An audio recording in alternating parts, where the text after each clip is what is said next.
Today on the 10-12 podcast, we're kicking off our Big 12 softball coverage. Eric Lopez is here so we can break down our Big 12 preseason media poll. Plus, we've got two new Big 12 coaches, Gerry Glasco, who's just taken over the Texas Tech program, and Amy Hogue, the head coach of Utah, are here to preview the season, talk about the Big 12, and get us ready for softball. This episode is brought to you by Allstate.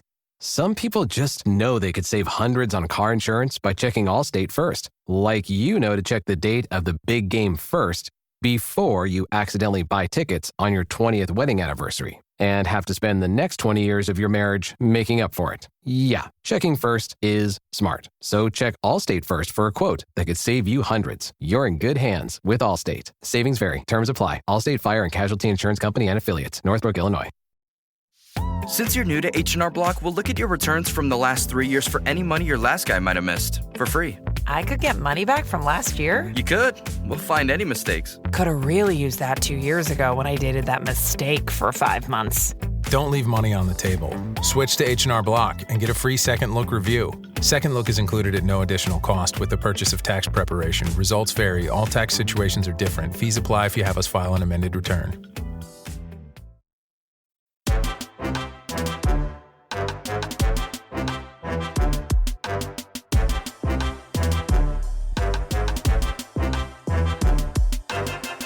Welcome to the 10-12, the podcast that covers all 16 teams in the Big 12 Conference. We are the flagship show, the 10-12 Network. Find every show on the network at 1012network.com. And of course, we are partners with Sports Social, Europe's biggest sports podcast network. I'm your host, Phillip Slavin. Thank you for joining us for our first softball episode of the season. If it's your first time here, once softball season gets rolling, we are here every Thursday to talk Big 12 softball. We have a guest every week. I've got incredible co-hosts and other random guests who cover college softball who will join us. Our good friend Leah Nelson, the mother of Cycloneers herself, will be joining us starting next week.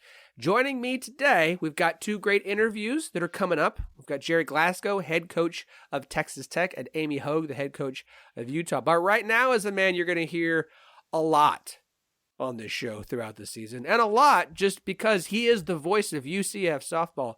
He is also one half of the D1 Softball Podcast, which you should be listening to all the time, but definitely this week for Big 12 Media Week. He is Eric Lopez. Eric, welcome back, friend. It's good to be back. That's a heck of a lineup you've put me in there with Coach Hogue and Coach Glasgow, but nonetheless, it's always fun. I'm glad softball season's here, ready to go. Oh man, I've been itching for it. Games start next Thursday, so we're about a week away. Still feels too far off. I've got to get my Flow softball subscription for 1 month so I can watch some Oklahoma State, some Kansas, and some Baylor games that are going to be on there. So I've got to get that for 1 month so I can watch those games. I cannot wait. I am so excited. Just even day one. Even day one next Thursday. You got Oklahoma State, Florida State. You got UCF, Georgia, Arizona, Michigan State. There's some solid softball.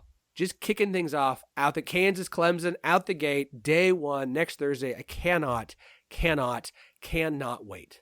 Obviously, I can't wait. UCF, Georgia, I'll be on the air for that one. Make sure people tune in on ESPN+.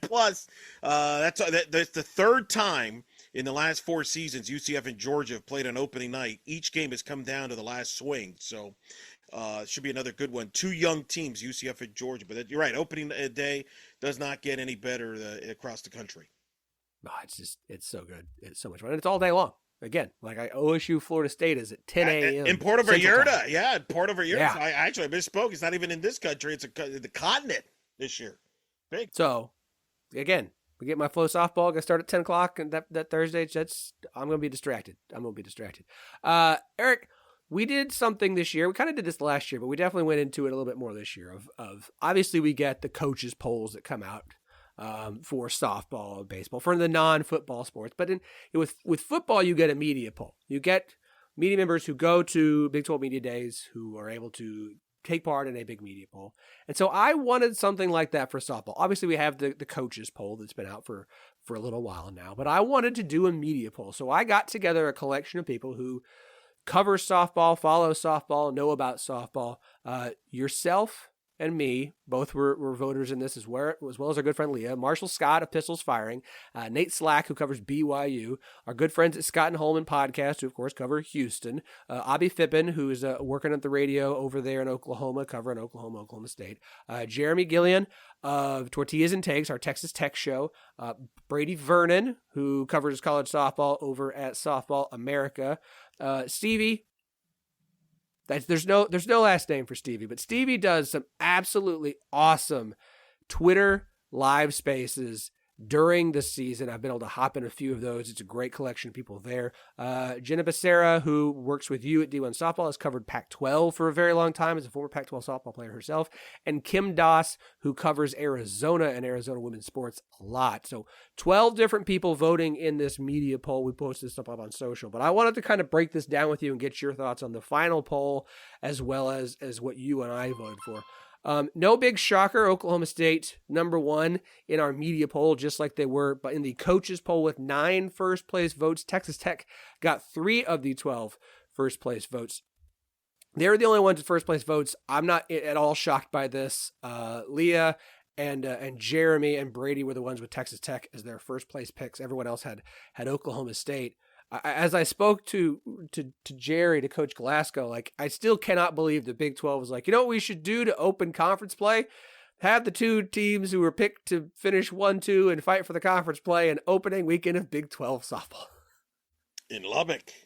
It'll get going, no doubt. Yeah, I think that's not a surprise. That kind of mirrors what the coaches did. The coaches, I think they had 2 people voted for Texas Tech, and we know for a fact you cannot vote for your own team as a coach in the coaches poll, so that's a pretty safe assumption that Kenny Gajewski was one of those votes since he didn't vote for himself. I don't know who the other team coach would have been, but yeah, when you have the reigning national player of the year on your roster, and Nyjah Kennedy, who's going to try to be a two-way player this year, and talking to her this week on the podcast, it's understandable why you would pick them first. I like Oklahoma State. Remember, Phillip, I remember a year ago at this time, you and I were talking about it. We were both throwing our hands up in the air saying, we don't know what to expect from Oklahoma State. I remember talking to Kenny last year. It's like, they have all this youth, and we're like, we don't know how it's going to fit. Like, it's going to work out. Some people thought it might be a rebuild year.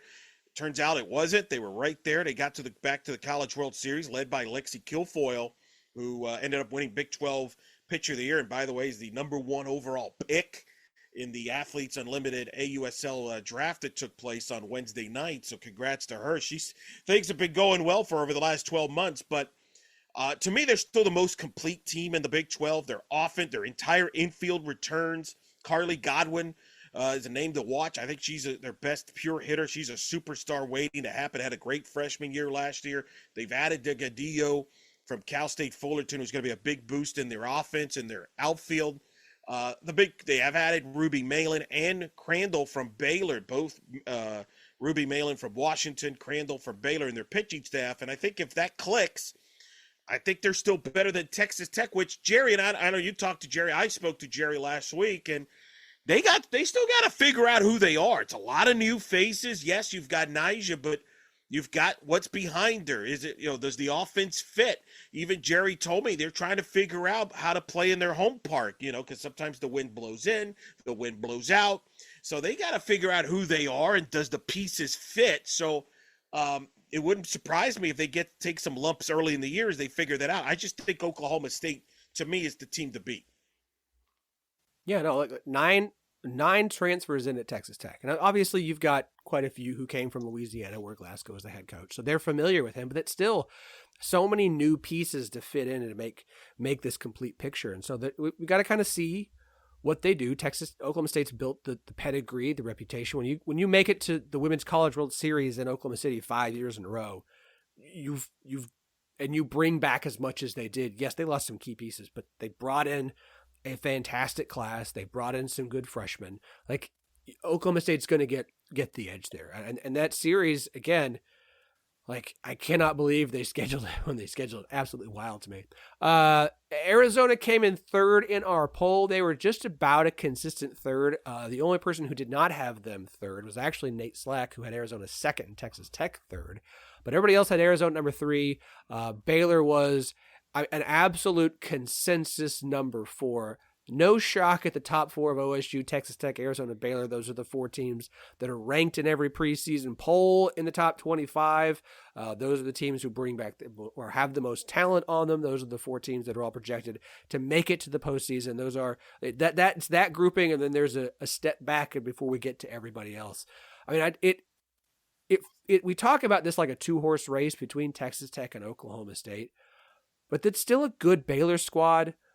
It's an Arizona squad that I think kind of overachieved last year. It's a really good top 4 in the Big 12. And I think you can make the case. We've had, obviously, Oklahoma, Texas, and Oklahoma State the last few years have been really good. And you've had a solid Baylor. I almost feel like it's a stronger top 4 just because it's a little more close together, 1 through 4, than we've had in the past because Oklahoma was just so dominant. I think you have a really strong top of the conference, even with Oklahoma and Texas leaving this year. I would agree with that. I think all the coaches that I've talked to in the league would agree with that. I think to be the Big 12 is a solid number 2 as far as in college softball conference-wise ranking. The SEC is going to get the nod. You add Oklahoma, Texas, that's a big impact. There's nobody can deny that. But, you mentioned Arizona. They got to the Supers before Oklahoma State eliminated them. They were decimated with injuries in the pitching staff. And talking to Caitlin Lowe, and they're healthy now. They got 8 healthy arms, including Devin Netz, who missed all of last year. She's a star 2-way player when she's healthy. That's a big boost for them. They've got a top 10 freshman class coming in this year with Sniffen, the freshman, who's probably going to sounds like he's going to play third base to start the year. I think Arizona, I was wrestling between Arizona and Texas Tech. I went with Texas Tech because of Nyjah just being that good. But I'm going to tell you something. I think Arizona, healthy with that offense, with Dakota Kennedy, who's a Gold Glove Award All-American top player, could do everything, 5'2" player at left field. Reagan Shockey, they got all their outfield back. They have some pieces to fit in the infield. They added Cindy Stewart, the catcher from Washington. I think Arizona is going to be right in the mix too. Remember, Phillip, they host Texas Tech this year, and I believe they host Oklahoma State in the schedule. And yes. So that's big that you got to go to Hillenbrand. So they have that upper hand from that standpoint. As far as Baylor, the big question is Dariana Orm. How healthy is she? How many innings she can give them? Glenn Moore even admitted to me that they can't pitch her every day. I think their goal is to just have her healthy by conference time and go. But they have Lily Walker coming over from Duke. It is a senior-laden team. It's the most seniors in the Glenn Moore era. I like the pickup of Taria Coleman from Houston to complement, to me, Shaylin Govan, who was a unanimous All-American first-teamer, preseason Big 12 Player of the Year pick on D1 softball. I think they're going to have to lean on their offense a little bit more. I don't underestimate, but I just question the pitching staff for Baylor. Can it hold up? They don't have Crandall. They lost Binford to Ole Miss in the fall. And then now, again, you're going to depend on Dariana Orm and some other young pitchers. So I think Baylor's fourth because we're giving Coach Moore the benefit of the doubt. All right. But I don't think they're at the level of the Arizonas, Oklahoma States, Texas Tech, at least not the healthy versions. But I do think they're an NCAA tournament team. Well, and you look at the way the schedule worked out, as you mentioned, Oklahoma State's got to go to Arizona and Texas Tech. They host Baylor. Texas Tech has Oklahoma State, Arizona, and Baylor on their schedule. Baylor and Arizona don't play each other. They missed each other. So, there's a Texas Tech and Oklahoma State got the full slate of everyone else who is projected to be a top 4 team, a postseason team, whereas Arizona and Baylor both get a little bit of a break not playing each other. And Arizona getting both Texas Tech and Oklahoma State at home. Arizona is the wild card in this situation based off how the schedule stacked up for them. They get UCF at home. They don't have to go all the way to Orlando. Their road trips are Arizona State and BYU. Yes, they go to Kansas. Yes, they go to Houston. But the schedule is fairly favorable to me for Arizona to really be a wild card in the Big 12 this year and maybe throw a wrench in our Oklahoma State versus Texas Tech for the Big 12 title regular season. 100% agree. 100% agree. I would include Arizona in that mix for the Big 12 championships. I absolutely think they're going to be in that mix with Oak State and Texas Tech. And look, again, Texas Tech has some questions they have to answer by the time they get to Big 12 play. I know that's what Coach Glasgow's goal is. I'm not going to give it away. I know you talked to him, but they got some things they got to sort out. So after that is where it gets interesting. I'll spoil the ending. Houston was a consensus number 11. No surprise there. They lost a lot. They didn't bring a lot in. This is the last year of the contract for Coach Vesely, so we'll see what goes on there. Houston, it is not surprising that they were picked to finish last in the conference, and I would be shocked if they don't. But the rest of the group, 5 through 10, there's a pretty good variety across all the voting. BYU came out 5th, but just 2 points ahead of Utah, who ended up 6th. BYU-Utah, to me, like BYU, yes, they lost a bit from last year. They had a lot of health issues last year. I'm not terribly surprised BYU was voted here. I did not have Utah as high as 6th in my poll, because as I talk about with Coach Hogue, like it's a young Utah team. They only brought in 2 transfers, but you also have a JUCO player. You had like 7 freshmen come in. You lost Abby Dayton, who was huge for them. I have a lot of questions about Utah, and that non-conference schedule is not easy this year. Agreed. It's funny. I have BYU as well. I thought I was going to be like really smart, like, BYU is my sneaky pick, where everybody, it turns out I'm not the only one. I do think BYU, not to give it away for future shows, but I will have a bracketology preseason coming out next week, and I have BYU in. I have him in the tournament. I have Utah just missing out at 65. I have BYU 64, Utah 65. How cute is that? But the reason I do, Korth coming back healthy for BYU. She missed all of last year. They had decimated by injuries with the pitching staff, and they still got within the first 4 out of making the NCAA tournament. Really, you could make a strong case for them that they should have been in, considering the resume they had with the. They should have been in. I think the only reason they should have been in. What kept them out was probably their non-conference schedule strength. That's the only thing I could think of. It wasn't for the lack of resume, because they had a resume. But, talking to Coach Eakin, with Korth back, I think their pitching staff will be healthier this year, a lot better. I understand they lose a lot offensively with Hunter Ava, Mehdi Bejarano, Zavatnik. So they do have some questions offensively. But if you look at the track record for Gordon Eakin at BYU, they usually just reload offensively. They know what they're doing offensively. So I give them a slight nod over Utah, because I agree with you. Utah, they have one pitcher in their staff roster that has Division I experience. One. That is unbelievable. That's a big ask. With Brooklyn Carrion is the only one that has, experience, with Lopez and Ladd both moving on and graduating. Haley Mastrotretti, they like a lot, the freshman pitcher. I'm sure you'll hear about that with Coach Hogue's interview. But you're right, they have a lot of youth, and I feel it's a rebuild. That might be a big ask in the Big 12. Nelson, have a great hitter in Nelson and others. But you're right, I have BYU a nod there over Utah, just because I think BYU has more experience. And again, I think Korth is the wild card for BYU. I felt like if she was healthy last year, that would have put BYU emphatically over the hump and into the tournament. Yeah, I got Utah at 9th. I just have a lot of questions about them this year. And you've got a non-conference schedule, like pulled out, looking at the top 25. So there's D1, USA, and National Fast Pitch Coaches Association. Like, along with playing OSU, Texas Tech, and Arizona for 3 games, they've got UCLA, LSU, Nebraska, Northwestern, Washington, Oregon, Cal. Like, they've got a tough non-conference slate. And if they are successful, like they're setting themselves up to make the postseason with that schedule in the non-conference. Whereas BYU, like we talked about, the non-con hurt them.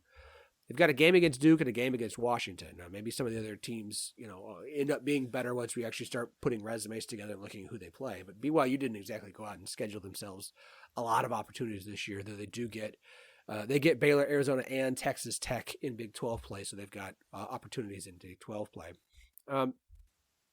After those two, the team you know very well, UCF came in at number 7.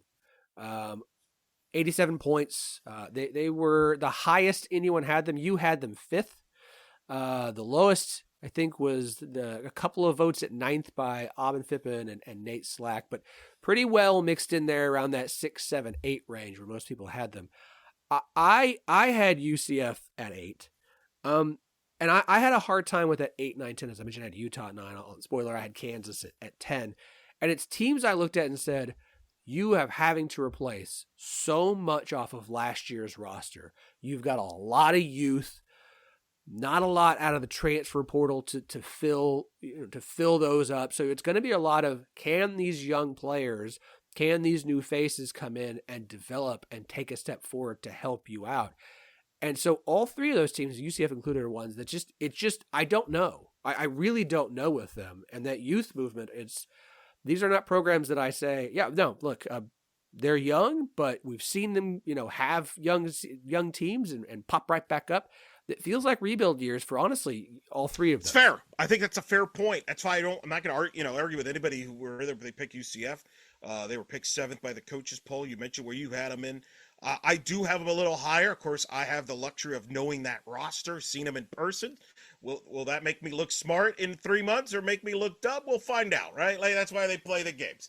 But I will say this, and obviously Coach Ball Malone, for those that follow, we'll have Big 12 Media Week all week. Friday, big day, Oklahoma State UCF episode. So I talked to Coach Ball Malone for an hour.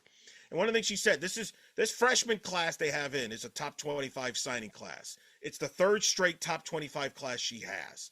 So I don't think it's a question of talent. It's experience, to your point. And look, a lot of college softball this year is going to be defined by youth because of so much graduation, not just with regular seniors, but COVID seniors. And certainly UCF being a big factor in that. So it starts in the circle for them. They have Caitlin Felton back as a senior. Can she take that next level? She actually led UCF in wins last year, not Sarah Willis. I think a lot of people would know that. She's got to take the next level. They have a freshman pitcher in Yesenia Lopez, who I think if she pitches to her abilities, could be in the mix for freshman of the year in the Big 12, alongside Tony, the shortstop for Texas Tech, as well as Brooke Wells for Houston, as far as top freshmen just to think of, to look at for some names. She is the best. I talked to Coach Malone. She is the best pitching prospect that Coach Ball Malone's ever recruited in her coaching career. Think about that. Going back to her Washington days, going back to Gianna Mancha, etc. She's the most highly touted pitching recruit at UCF since Shelby Turnier, who's in the Hall of Fame.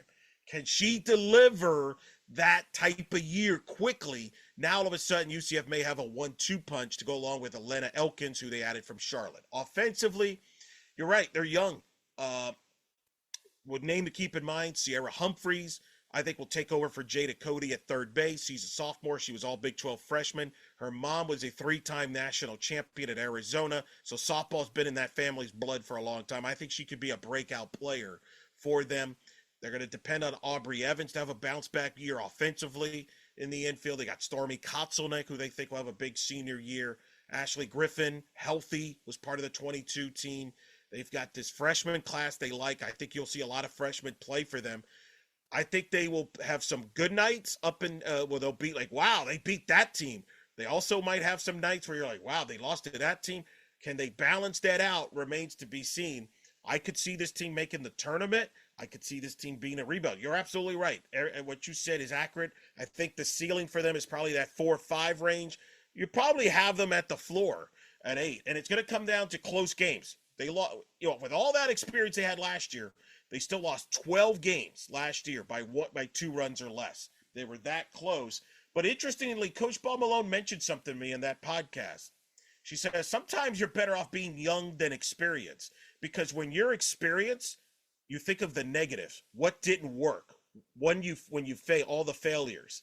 When you're young, you're naive. You don't think of failures. You just think you're going to succeed. So that's the attitude they have at UCF. We'll see if that pans out.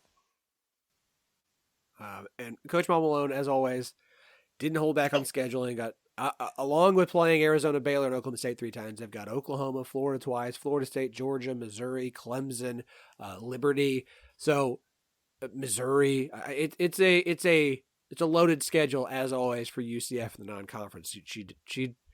I like Coach Pomalone. She's so much fun. She does not hold back. After UCF is Arizona State, at number, 8? No, look, I have them at 7, not that high. Nate Slack actually had them the highest at 6th, I believe. Similar situation of, team that's young and going to replace a lot. Arizona State was a team that injuries. Like I think this is the year. I think this is the kind of like the breakthrough year for Arizona State. I don't know why. I've just got the vibe. I like what they did out of the portal. They brought in 6 really solid transfers. Yeah, they lost some players they would probably prefer to have had back, especially Jada Lewis, Shannon Cunningham. But I get the feeling with the way things have just kind of gone wrong for Arizona State the last 2 years, that if they just can stay healthy this year, we're going to see what this program can do. And I think it can have a breakthrough I like their season. freshman class. Talking to Coach Bartlett, 13 players on the roster are freshmen or sophomore. Very young.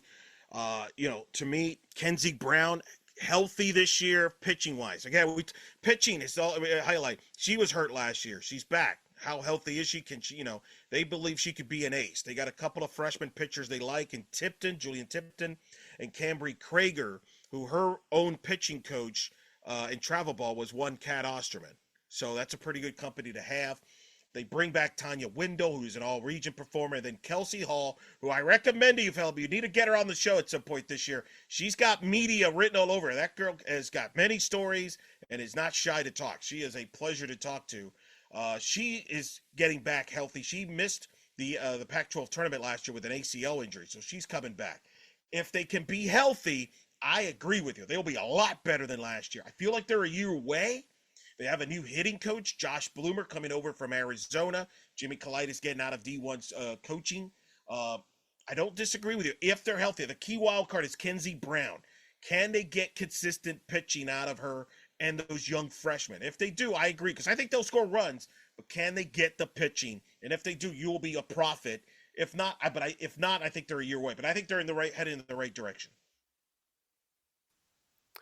I will note, no, that's right. Arizona State only plays all 4 top 4 Big 12 teams because they have a midweek game against Oklahoma State. All right. Bottom 3 were Iowa State, Kansas, and Houston. Iowa State was anywhere between 6th, where myself and Leah had them, and as low as 9th, where a few people had them, or 10th, where a few people had them as well. My thing with Iowa State is I think they have enough talent in the starting rotation to put together a good season. It's just going to be entirely up to how do they come out of the gate, because we've seen this the last couple of years of they struggle in non-conference, they struggle out the gate, then they get into Big 12 play and they pull off upset wins left, right, sideways, and all day and all over. But it's a little bit too little too late. And I look at the schedule that Coach Pink put together for them this year, and it is by far the easiest schedule in the Big 12. Iowa State has Oklahoma State and Baylor. They miss Arizona. They miss Texas Tech. They've got one game against Florida and a game against Cal. The schedule is really light for Iowa State, and that may come back to bite them if they have a successful season record-wise and get left out of the tournament just from an RPI standpoint. But I think he's built a schedule specifically geared for a team that needs the opportunity to get the wins under their belt. And if they can come out of the gate early in the season and have success, which they have struggled to do the last couple of years, we know once they get to conference play, they'll do some damage. Oklahoma State hates seeing Iowa State in Big 12 play. It's a rivalry at this point just because I get why they're so low. Yeah, I think the questions are in the pitching. I mean, last year they had injuries to pitching with Swain. I think Coach Pink feels like if they were healthy in the circle last year, they would have been in the mix in the top 4, top 5 there for the tournament. We'll see. They're young, too. They lose Ochoa, who's a big bat. They do return Angelina Allen, who is another one I recommend. Leah Nelson, if you're listening, you watch out. You better come strong when you join us this year talking softball, because you might not be my favorite Cyclone anymore. Angelina Allen may have taken over. She's that good. Angelina, I'm telling you, Phillip, if you talk to Angelina Allen, you might share the same opinion. She is super bright, and she's tremendous. They've added a couple of transfers, which Pink, is very selective about. Watch out for Bartholomew. That's a kid they like from a power standpoint as well. It's just, man, just get off to a good start. You mentioned it. Get off to a good start, and then I might start buying in. It's tough and it's interesting because Kansas, on the other hand, has 14 players coming back. And they were right there for the tournament until they fell apart at the end. Talking to senior Katie Brooks, their ace pitcher this year, that's motivation. They watched the selection show last year. They know the disappointment in that. They have a good core back. How do they respond after the major disappointment at the end? I'm really intrigued to see how Kansas handles that. Olivia Bruno is supposedly healthy. Prinsley Limbaugh is back. Do they use that as motivation, or is that a continued hangover for Kansas versus an Iowa State team that has a lot of young new faces? I'm very intrigued to see. I think one of those two could have the capabilities of surprising, but they also kind of have to prove it to us, because we don't want to, before being fooled. And I don't want to say being fooled, but let's be honest. We were on the Kansas bandwagon last year. I was Mr. Jayhawk from the get-go, and they let me down. Yeah. And that's my thing with Kansas this year is I get they brought a good amount back, but you also lost some key pieces. Now, look, I think their freshman class is pretty solid. I think they brought in a good freshman class this year. But I know you've got a good amount of seniors, but there's so much youth behind them, and the depth concerns me at Kansas. And I don't think this is as good a team as last year's team, and last year's team absolutely faded as they went on. The offense never could quite click enough, and it was so much about the pitching.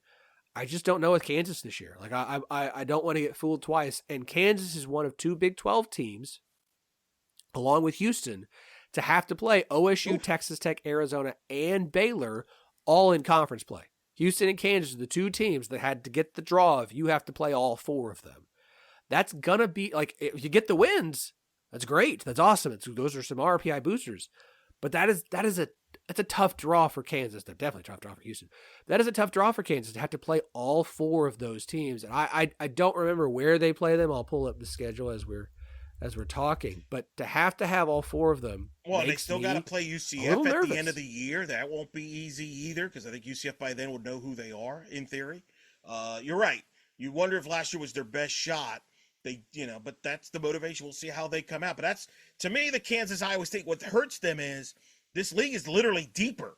It is deeper from the standpoint that you have Arizona State, Utah. And even though you don't play two teams now in the Big 12, that's a couple extra ladders that you got to jump, that you had to in the past. So I think there's some growing pains in Ames a little bit.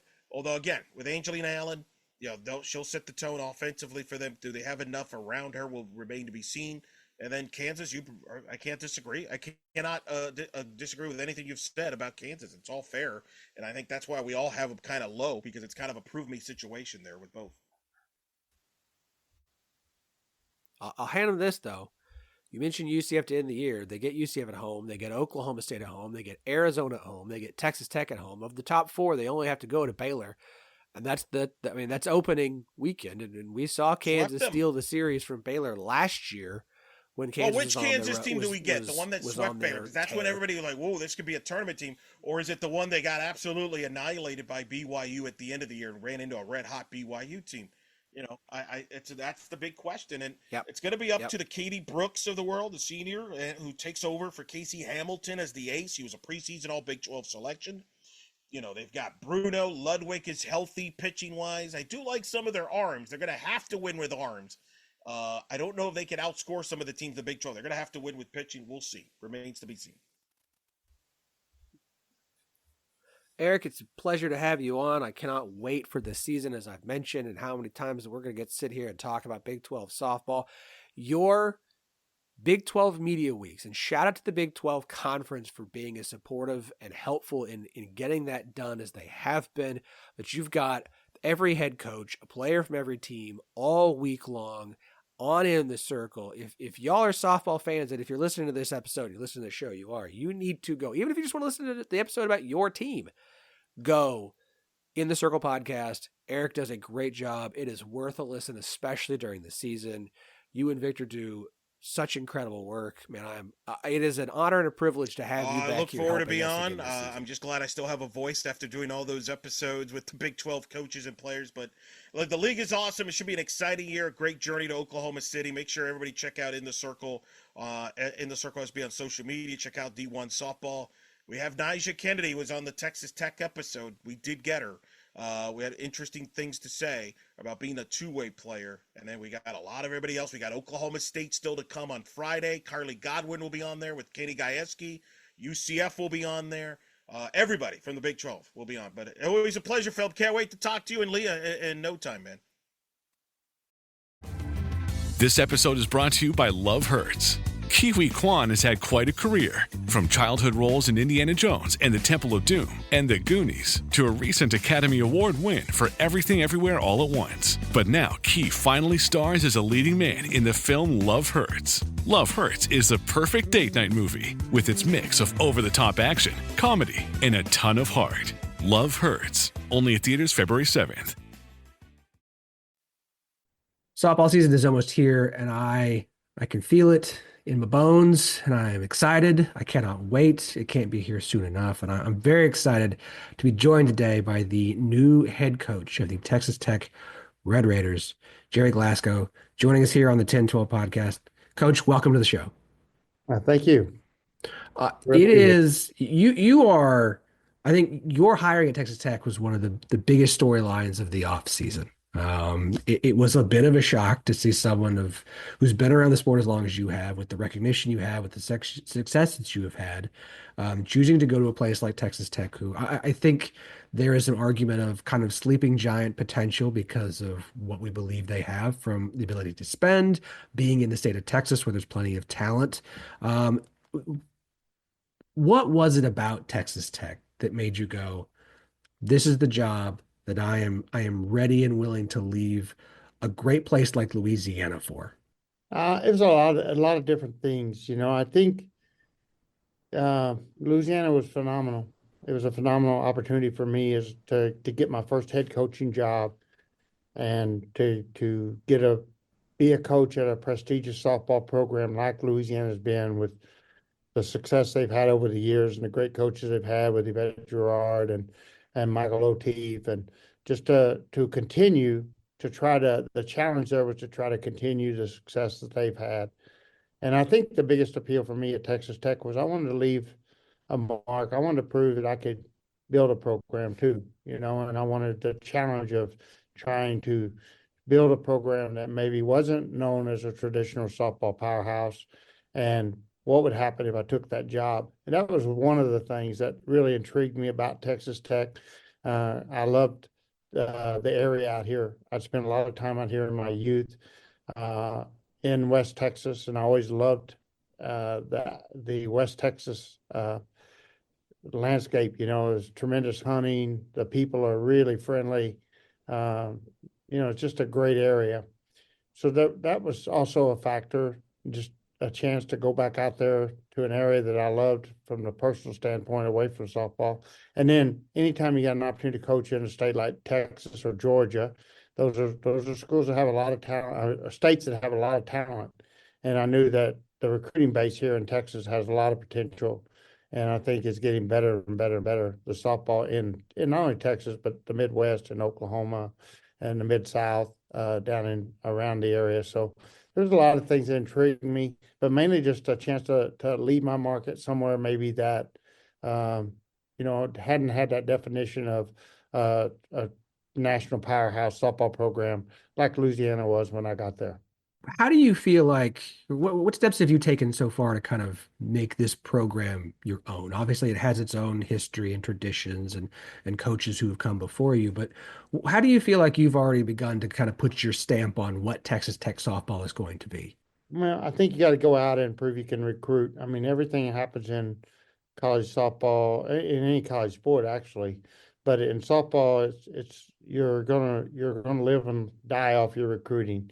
If you're trying to outdevelop top 25 coaches, that's tricky because Tim Walton and Patty Gasso and Pat Murphy and all the great coaches, they can develop talent. Mike White, you go right on down the list, they all develop talent.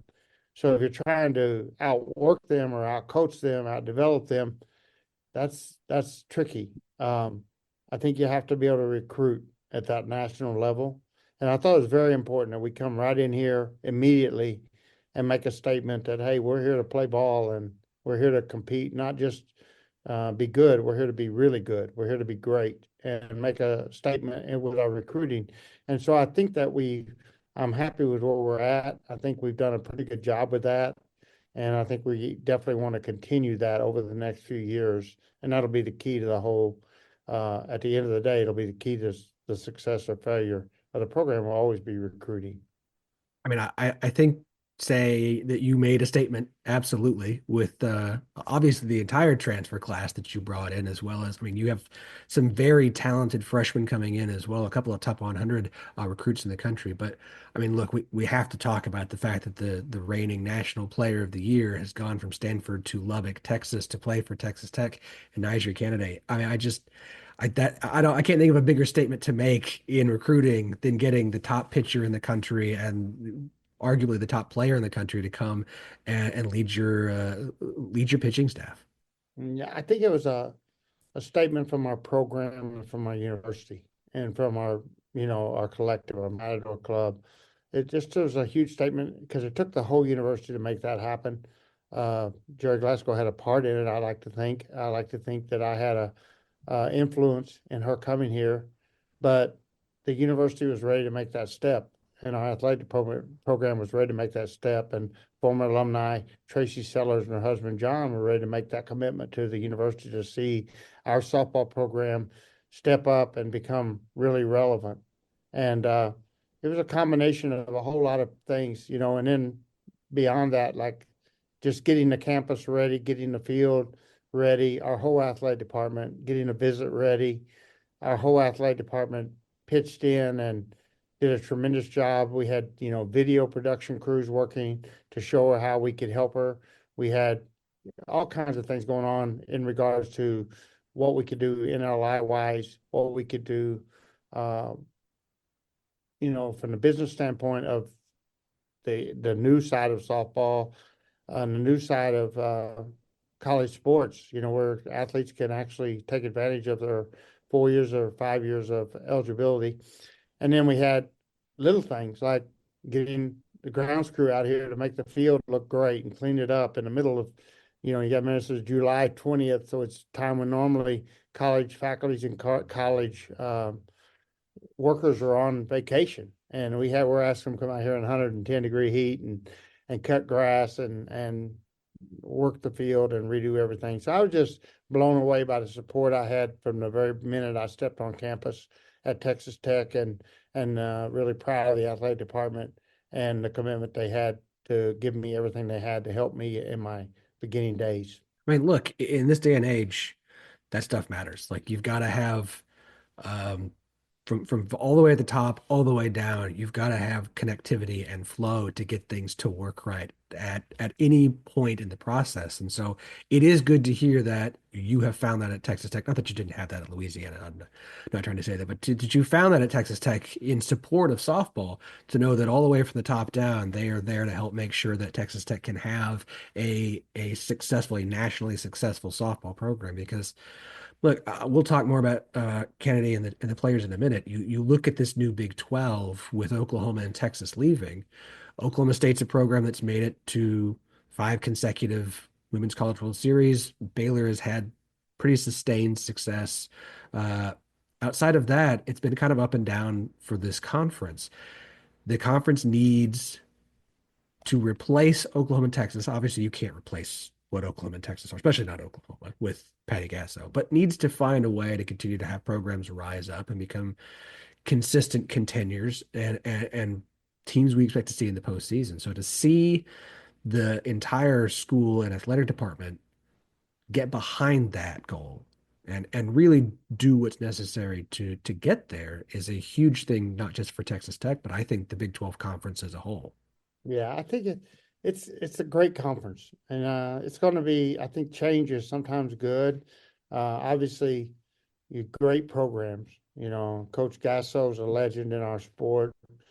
Coach White is a legend in our sport, and you know, it's two monumental um, losses for the Big 12 to have Texas and Oklahoma lead. But then you've got Arizona coming in, Arizona State. The legacies of those two programs is Mike Candrea and Clint Myers at Arizona State, and the national championships that they've won. You got those teams coming in. You've got Utah and BYU, great programs up there that are softball schools and known for softball. So a lot of excitement in our conference. It's definitely going to be a powerhouse softball conference, and I think it is really important that a school like Texas Tech and all the schools that remain in the Big 12, we all step up, and we got to avoid the field, and we know it. And let's take this challenge. We want to make our conference the best conference in college softball, and that's got to be our goal. And we got a great place and a great format to do it in. This roster looks very different this year from last. A lot of transfer players in, a lot of freshmen in. There's only 3 returning starters from last year. A lot of players who left for. I get it. When coaching changes happen, roster changes happen. It's just part of the sport. How has transitioning all these new pieces in together, from some from Louisiana came with you, Washington, Oklahoma State, Stanford, UT Tyler, new freshman class. How has the transition of getting all these new pieces together as one team gone so far? I don't think there's an answer. I think we have to wait till the games start, and then we know. We know what the paper says. We know what you got an idea what talent is here. Uh, I've coached on Final Four teams at Georgia. I've coached a World Series team at Texas A&M. I know what a World Series team looks like. I know what the talent should look like on a field. Very talented ball club. This is extremely deep team. We've got a lot of depth on defense. We've got a lot of depth on offense. Um, and I think it's a matter of seeing how comfortable they can get and how quickly they can get comfortable, and how they fall, how they come together as a ball club in the actual heat of competition. That's going to be the key and a challenge. And when it happens, when they really get comfortable and when they really get um, in their best moments of playing as a team, not as individuals, then I think it's going to be a very, very good ball club. And so, to me, I don't know yet. I've got to see us on the field. I could tell you a lot more probably after the Clearwater tournament. I could tell you more than I can now, but I think it's going to take all the way up through the Oklahoma State series and maybe even 3 or 4 weeks behind that to really see like where this team is. Because until we get comfortable, um, anything can happen. But I think once they do get comfortable, then I think we're looking at a team that has a really good chance to be a World Series team, and the sky's the limit for them. The minute they all play together as a team and trust each other and don't try to do it individually and put too much pressure on themselves. So that's kind of the message I've been trying to share with them and getting them to prepare. We got a really tough schedule, and I did that on purpose. We come right out with Nebraska and Penn State, Mississippi State right off the bat, and then we go to Texas for a couple of games. Team will be ranked 1 or 2 in the country. And then we go to Texas A&M week 4, and then we got Oklahoma State 3-game series to start the Big 12.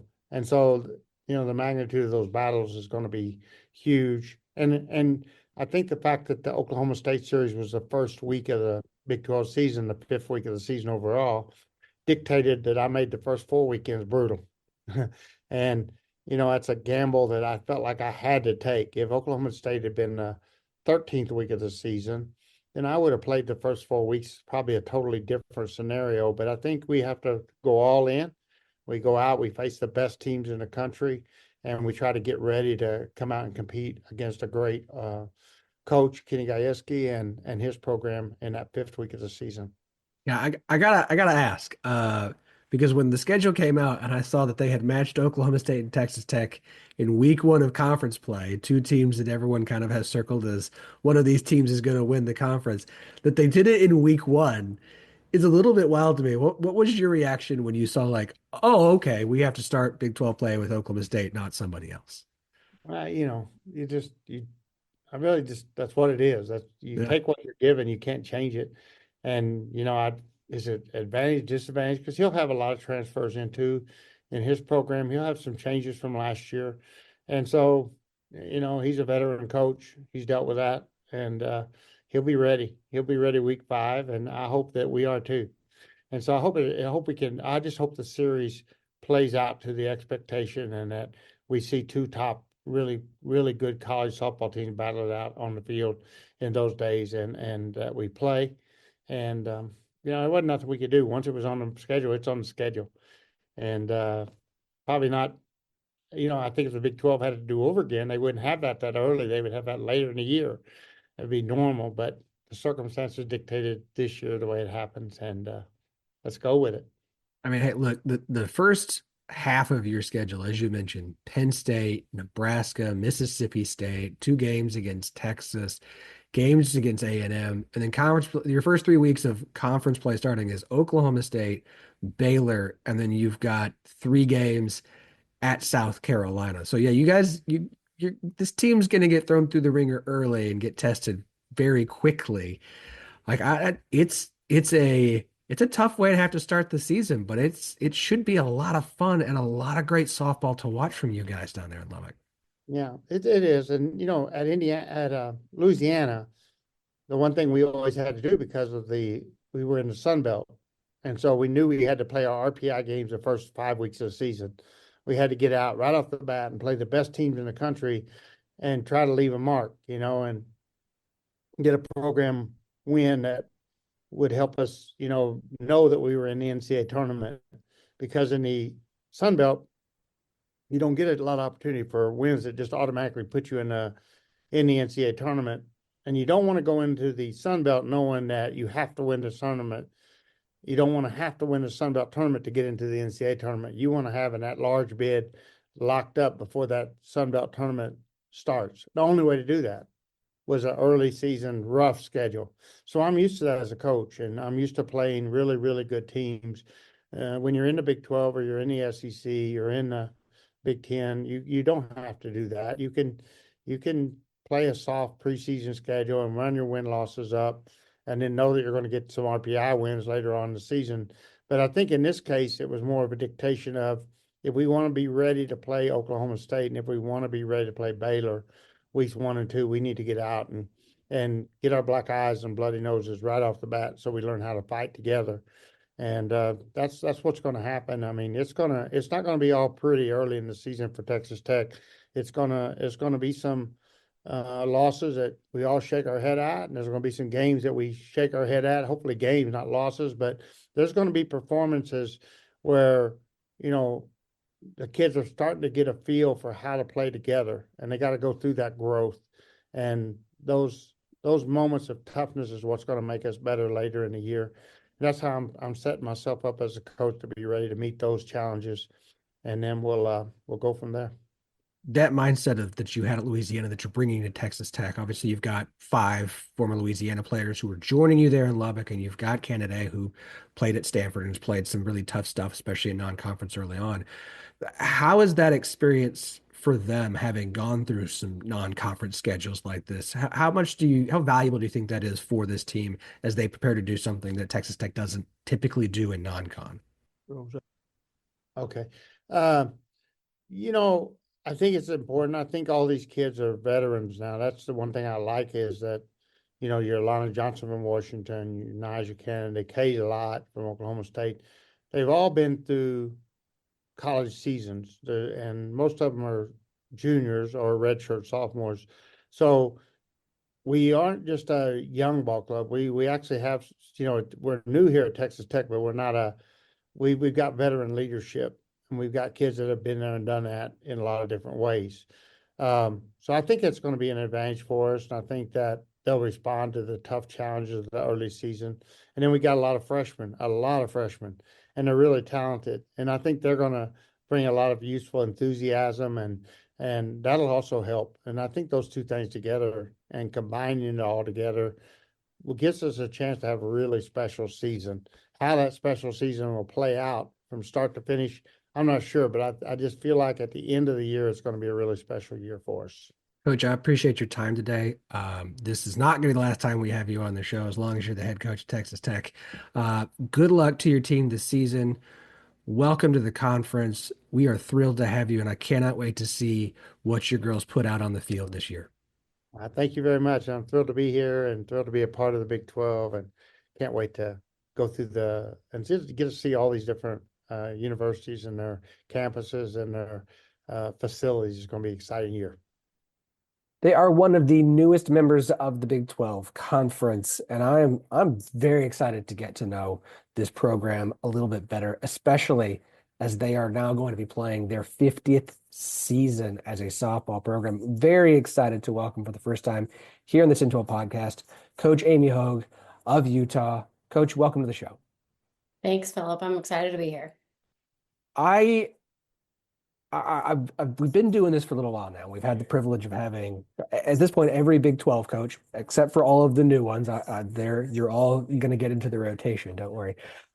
Here on the show, and one thing I always like to talk about, especially this last year a lot with new programs joining in Houston and BYU and UCF, is I don't know enough about Utah. I'm gonna be blunt. I pay attention to the whole sport as much as I can. There's a lot of teams to try and digest, and being Big 12 focused, Utah has not played other Big 12 teams a lot during our time of really covering softball. So 50 years now. This is the 50th season. That's an awesome achievement. You've been there for, at this point, this will be your 18th season as head coach, 27th year with the program overall. You've been there for more than half of the program's existence. So you should know better than probably anybody else. What is Utah softball? That's nice.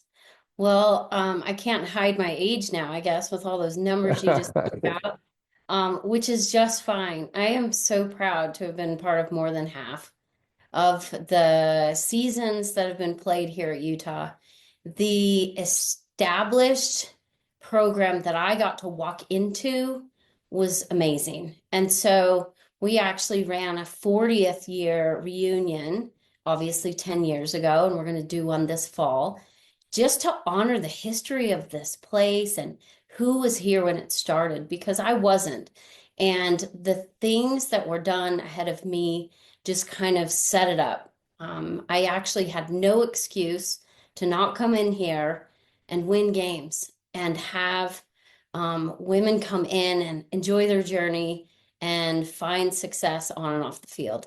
The women that ran the program before me, because it was Norma Carr, who started the program, very first head coach, and then Joe Evans, who coached me, Mona Stevens, who hired me. Like the connections and the women that ran it were all from here. They all were Utah through and through. So I think what that says about the program in a nutshell is the people that have been here have cared about it, have been loyal to it.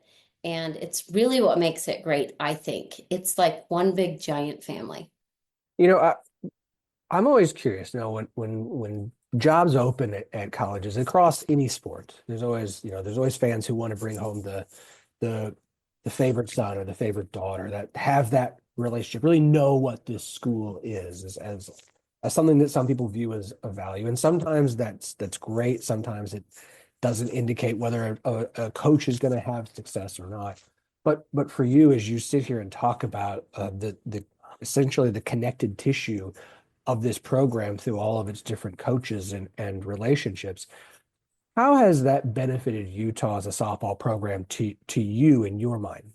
Well, I think the first thing I thought of when you talked about that was whether it was this recruiting class that I went out and chatted with, or the class that I recruited when I first got here, they all keep coming back to the same thing, and they want a relationship. They want to be seen and heard and just noticed. Really, I mean, it's fair to say that it's tough these days for these young women to find where they fit in the world. And I think we're a place that can feel like home. We oftentimes have a lot of out-of-state kids that would consider this place home because they become family. And I think that's something that everyone still these days are needing and is looking for. And I think it's been something we've used in our recruiting. And I think you can ask any class. I got a picture yesterday, a text from a mom of an athlete. Actually, she sent me two of her daughters. So for 8 years, I had this family as part of my team. And she sent me a photo of two of my former players with their children at Disneyland together. I mean, this was a dozen years ago, these kids. And yet the connections and the family that continues on because of what's built and what's really grown, it's fostered, it's really a great thing, and I'm proud of it.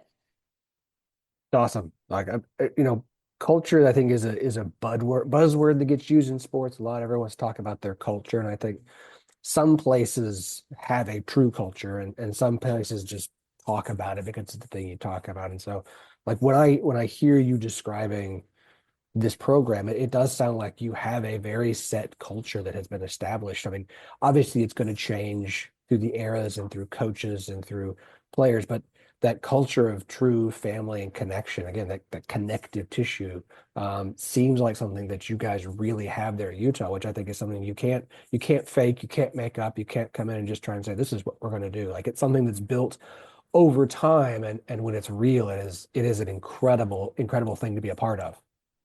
It is, and I do think that part of it is just what I walked into. Joe Evans did it that way, and I became a mom early in my coaching career. I took this job with a 6-year-old, a 4-year-old, and a 1-year-old. So, like, there wasn't a day where they didn't feel family. And I got that from my coach who didn't have children, but who felt and treated us like her own. And it's just something that I believed has been really special about this place. I don't know a lot about how other programs do it. I played here, I've coached here, and we're busy enough. I really haven't noticed how anyone else is doing it. I know how we're going to do it. And it's getting tougher, like I said, especially when kids are in and out more often. But as long as they're here, we're going to love on them and hug them and call them our own. I gotta say, I've got a 6-year-old, 4-year-old, and 2-year-old at home, so we may have to chat after this is over, and I'll pick your brain for some parenting advice. Yeah. Um, This is a big change for Utah, obviously, along with Arizona State softball coming over from the Pac-12, or what was the Pac-12, into the Big 12. Obviously, it probably helps to have Arizona and Arizona State in the conference who you're familiar with, having BYU here, another program you're familiar with. But obviously, I don't know how much you guys have played the Baylor and Iowa State and UCF and the other programs that are already here. What has Utah softball and Utah's an athletic department for the softball program done to help you guys prepare for this transition into a new conference? Well, I think what prepared us the most was the Pac-12. I honestly believe that if we, going from the Mountain West Conference that I coached in to the Pac-12 was a giant transition. And it really grew us as a program and a softball program. And we built a new stadium and we gained some new fans and really upped the level of every single thing that we do around here. The support I've gotten from the department as far as to go and do what I need to do, it has been phenomenal. So really, it was just a matter of time. And then to go from the Pac-12 to the Big 12, I feel much more prepared than I did from going to the Mountain West to the Pac. So I think that's what prepared us the most. Nothing's going to be really shocking about big crowds and loud stadiums and all of the fans that are in our faces, because we've played at some places that have taught us how to deal with that. So I would say that experience has grown us the most and gotten us the most ready. What are your thoughts on this new Big 12 conference? Obviously, Oklahoma, Texas off to the SEC, Utah, Arizona, Arizona State coming in, joining fellow, let's say, newcomers, UCF, Houston, BYU. You've got Oklahoma State left, Texas Tech going through their coaching change, Iowa State, Baylor, a consistently solid program. Looking at this new conference, what are your thoughts on it as far as a softball conference goes? Yeah, I'm really excited. I'm sure if you ask every one of us, we'll all have a different answer. But for me personally, I'm excited for the newness of, like you said, have you played some of these teams? We have, but we haven't traveled to a lot of those home sites. So to go to Iowa State and play them 3 times, that's very different for us. And I couldn't be more excited for that day. We've played them, we've played UCF, we've played the likes of Houston, never been to Houston's campus. We go to Texas Tech this year, never been there. But that is the only one that we go to this year that's new for us. We've been to Oak State, and we have BYU at home at their place this year, and we go to Arizona. So those are places we've been. But what hasn't happened is we've never hosted 3 of the schools that are coming here. And I actually think that's exciting because anytime it's someone's first time to play at Dumke Softball Stadium, it's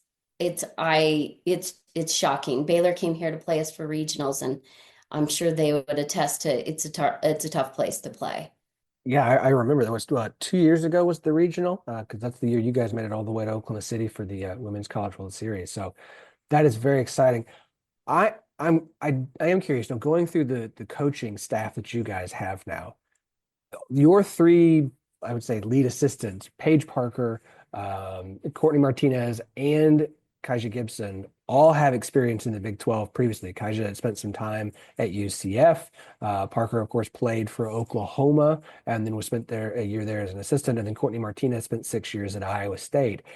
How much does that experience that they've had at these programs in this conference, how do you guys use that to benefit you?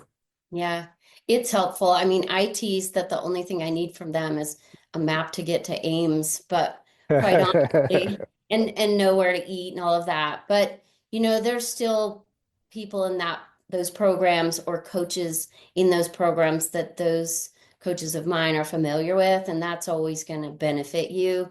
The turnover is so great, like you said. There's been some coaches turnover, so some programs are completely different in 2 years' time, and this is their second year with me, so they might not be familiar with the programs at all, but they're comfortable with it, and that's always helpful. Can show us the lay of the land, but it's still 60 feet and turn left, so that doesn't change no matter where you're at. So a lot of newness. I would say new is kind of the theme for Utah this year. Obviously, brand new conference that you're a part of. A lot of new faces on this roster. Turnover, a lot of seniors after last year. You've got, I think, 7 freshmen. Some transfers are coming in. A junior college player who's coming in as well. I'm always curious how teams gel. I asked Coach Glasco this as well, of like, when you bring in a bunch of new faces and you have new people on a team, yes, you have some experience there. Yes, you have some leadership from years past, but how is this team gelling so far with all these new members here on the roster? Yeah, I'm curious about that too, Phillip. It's so funny because we just had a team retreat this last weekend. So we rented this big house. Every class is in charge of preparing a meal. And I literally just sat at the counter and watched them do their thing around each other and didn't really have much of a hand in it, besides making sure they didn't burn the house down and that they played some games together. But watching the way that they do them, watching the way that they live life, watching the things they laugh at, things when I have meetings with them that bring them to, emotion, you can tell what they care about. And those are the pieces that I think I just put them in my back pocket. I have meetings with them one-on-one. As a matter of fact, I have 15 of them on the schedule between the next 2 days. And what are your expectations? How do you feel like you fit? How can I best support you as you go into the first season ever, because I've already done this a million times but they're here doing it for the first time. So finding a way to live through them helps me to cultivate a new team, right? I don't want to do anything the same as last year if the players aren't the same players. And you just named how much turnover we have. So the face of our program can change a lot.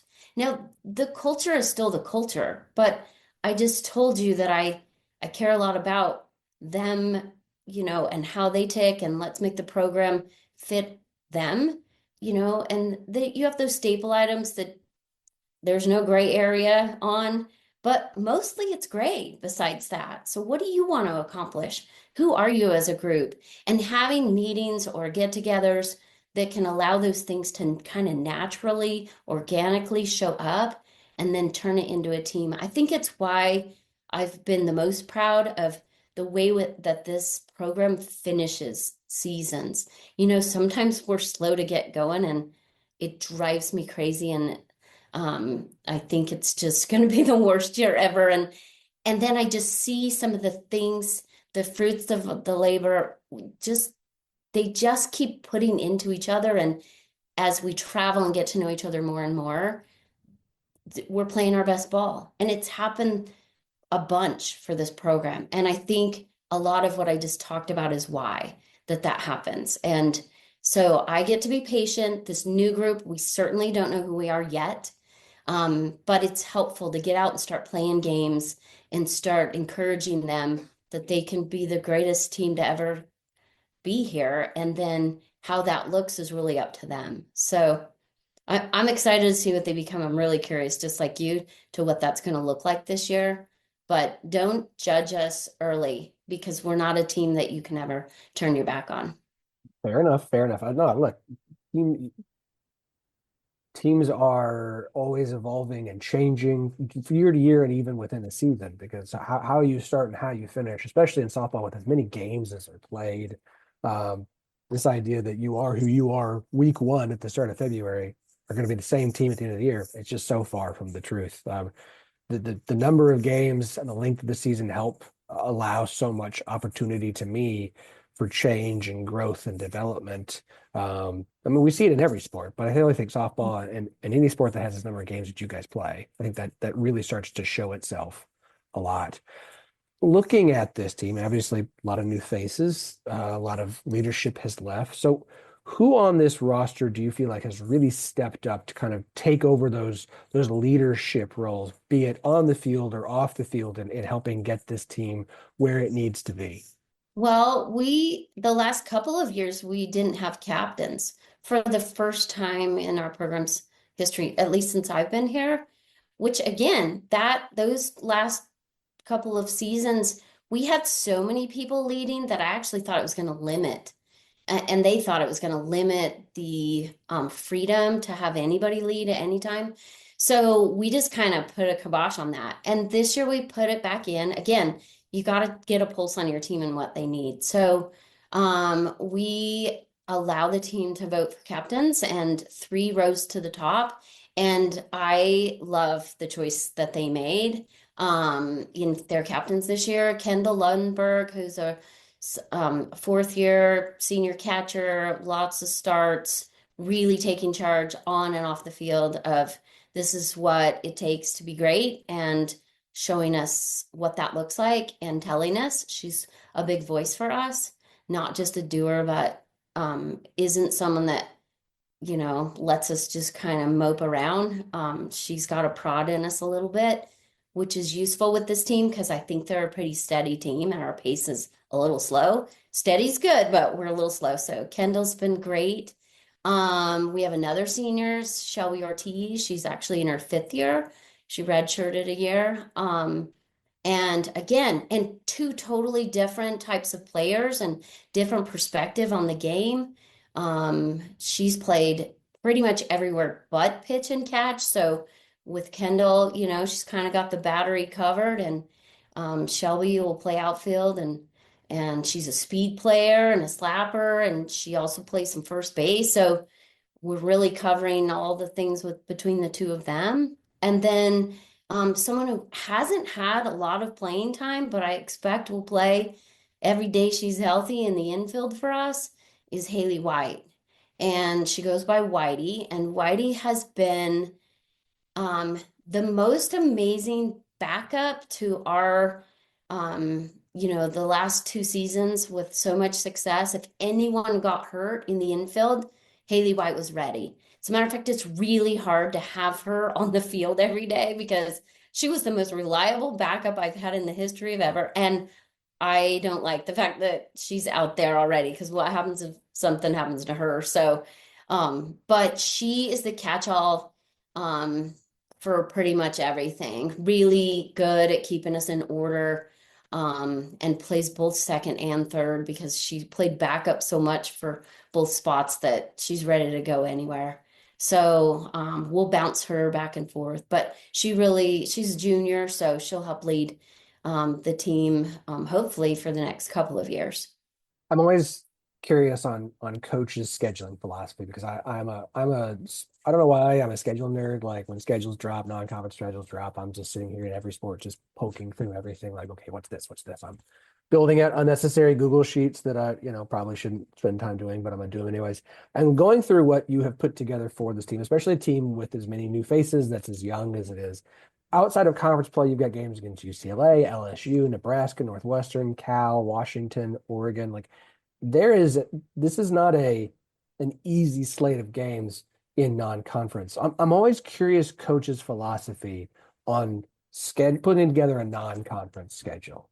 Do you change your philosophy based off what the team has, what the expectations are, or do you have this is how we're going to do things, these are the expectations here in non-conference, this is what we're going to do every year? What do you do when you put together a non-conference schedule, and what were your thoughts on this year's? Well, I'm going to give a shout out, and I should have already done this about 12 times already, just to my coaches, because that is their jam. And they're like you, they know all the teams, and they geek out on all that kind of stuff, which is useful because I don't. I think there's some things that I care about, and that is that we get near the homes of the kids we've recruited so they can play around their families.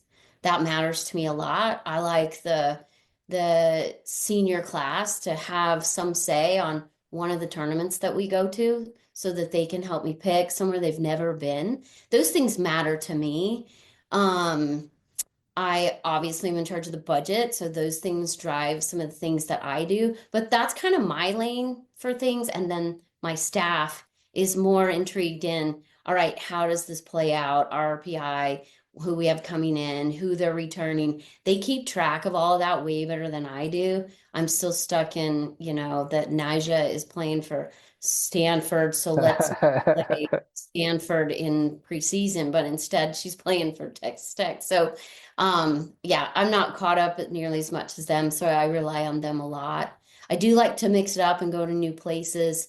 Our conference now is going to take us to some places a little farther from home, and so I think we'll stay on the West Coast in preseason because that's where our recruiting base has been.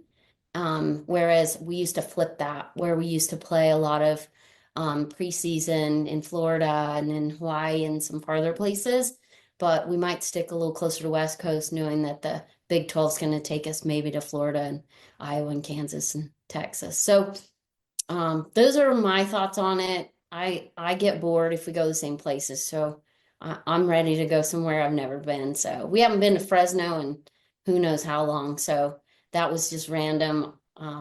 Another California, and it's an area we started recruiting, so some of that comes into play. But since we don't get to play at home, we also don't get to choose our opponents in these preseason tournaments all the time. So it's really tough to just say this is all based on RPI because we don't get to choose as much as people think that we do. So I love that you let seniors have an input. I think that's awesome. Them getting an opportunity to say, "Hey, we would love to go here, do this." That is absolutely fantastic. I like your non-conference schedule, and I build RPI resume sheets throughout the year that I keep updated for Big 12 teams just to see like where your quad 1, 2, 3, 4 wins and luck. I am one of those people who absolutely geeks out on this stuff. I find it all very interesting. So I share your assistant coach's passion for it. Do you share that info? I would love to get I that would info.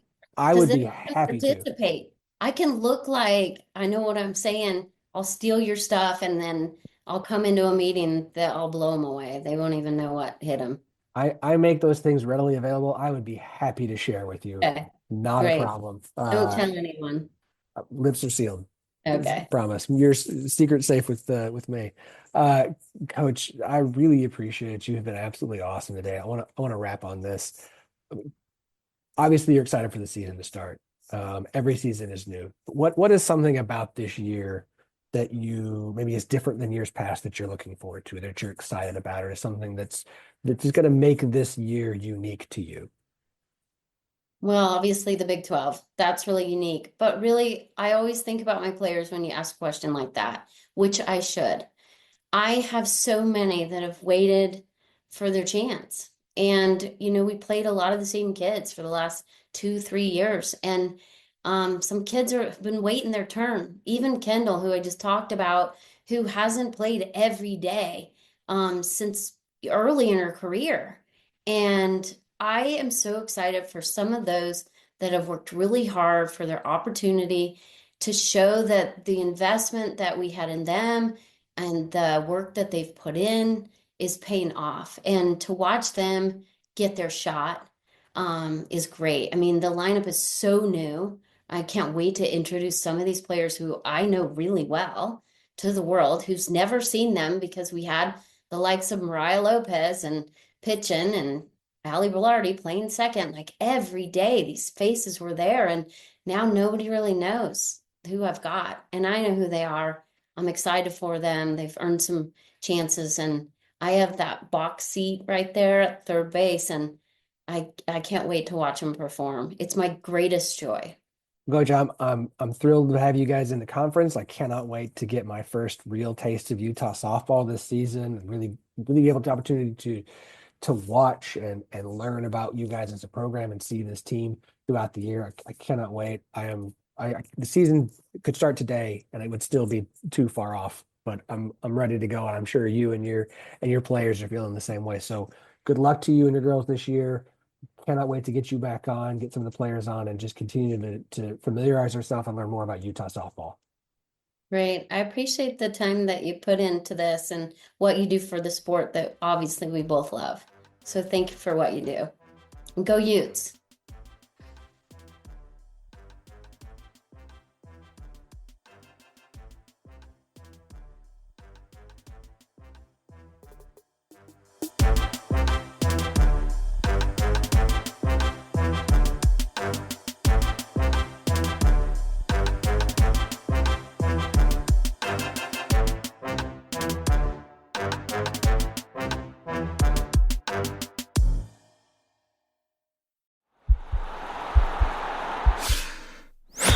This podcast is part of the Sports Social Podcast Network.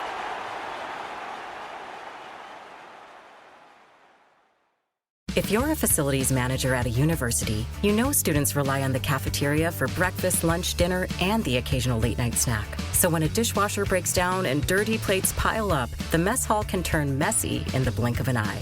Enter Grainger. With over 1 million industrial-grade products and fast delivery, the product you need now is never far away. So you can turn that dishwasher back into a lean, clean washing machine. Call, click Grainger.com, or just stop by. Grainger, for the ones who get it done.